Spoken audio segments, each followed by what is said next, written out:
नमस्कार व्यूअर्स, मैं हूं अमीश देवकन और आप देख रहे हैं देश का लोकप्रिय कार्यक्रम आर पार। आज ज्ञानवापी केस में बहुत बड़ी खबर आई है। अब से कुछ घंटे पहले वाराणसी की एक कोर्ट ने बड़ा फैसला सुनाते हुए मुस्लिम पक्ष की याचिका को खारिज कर दिया है।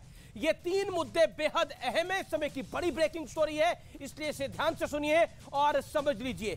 पहला मुद्दा, ज्ञानवापी परिसर हिंदुओं को सौंपा जाए।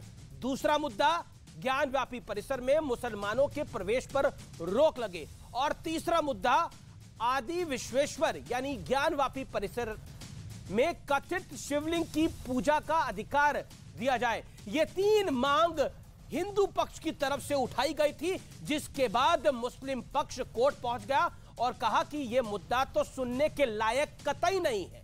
लेकिन आज कोर्ट ने कहा कि यह मुद्दा पूरी तरह से सुनने के लायक है, यानी केस बनता है।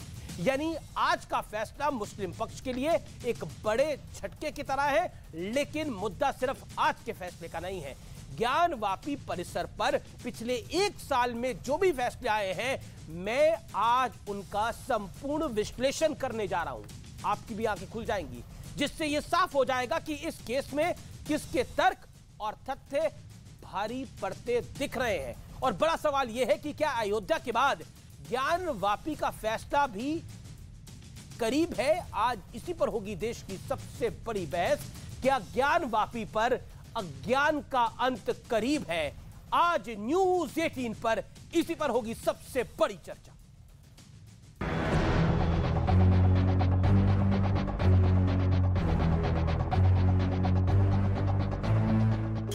के मुकदमा को पोषणीय मान लिया गया है। मुकदमे में फर्दर सुनवाई 2 दिसंबर की तय की गई है। वाराणसी की जिला कोर्ट ने ज्ञानवापी मामले में बहुत बड़ा फैसला दिया है।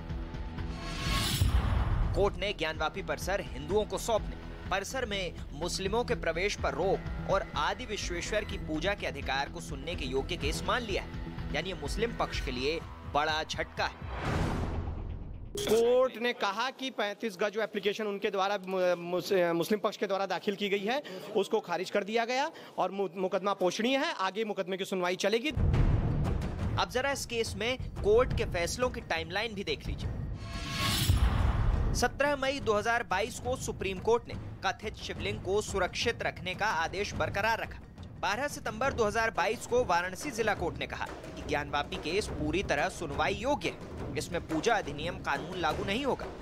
इसके बाद 14 अक्टूबर 2022 को वाराणसी जिला कोर्ट ने कार्बन डेटिंग की मांग को ठुकरा दिया। वहाँ पर मस्जिद है, सैकड़ों सालों से वहाँ पे नमाज हो रही है। ये कहना कि वहाँ पे मुसलमानों की एंट्री को बैन किया जाए, ये अपने आप में एक हम समझते हैं कि गैर कानूनी डिमांड है। लेकिन अब सबसे बड़ा सवाल है कि क्या आज के फैसले के बाद हिंदू पक्ष का पलड़ा भारी पड़ रहा है? इसी पर होगी देश की सबसे बड़ी बहस। ज्ञानवापी पर अज्ञान का अंत करीब। और अब वक्त आ गया है आर पार के सुप्रसिद्ध विश्लेषण का, ज्ञानवापी पर फैसलों की टाइमलाइन का विश्लेषण। आज का विश्लेषण बहुत महत्वपूर्ण है। मैं एक एक करके हर फैसले पर आता हूं। अप्रैल 2022 इस साल में जो फैसले आए, वाराणसी जिला कोर्ट ज्ञानवापी के सर्वे और वीडियोग्राफी का आदेश दिया गया। 17 मई 2022 सुप्रीम कोर्ट पे आते हैं। कथित शिवलिंग, जो कि इसके ठीक बाद आता है, कथित शिवलिंग को सुरक्षित रखने का फैसला बरकरार रखा गया।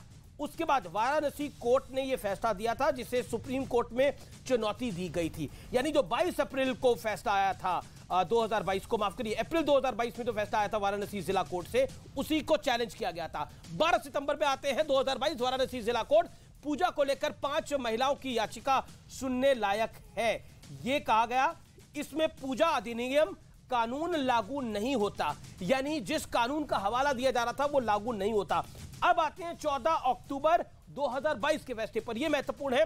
कोर्ट ने कार्बन डेटिंग की जांच की मांग ठुकरा दी थी, जिसको हिंदू पक्ष के लिए झटका माना जा रहा था और मुस्लिम पक्ष में माना जा रहा था। 18 नवंबर 2022 यानी आज का यह दिन है। वाराणसी जिला कोर्ट क्या कहता है? क्या कहता है? ज्ञानवापी परिसर हिंदू को सौंपने, परिसर में मुस्लिमों के प्रवेश पर रोक और आदि विश्वेश्वर की पूजा का अधिकार, यह केस सुनने योग्य है। यानी यह केस सुनने योग्य है,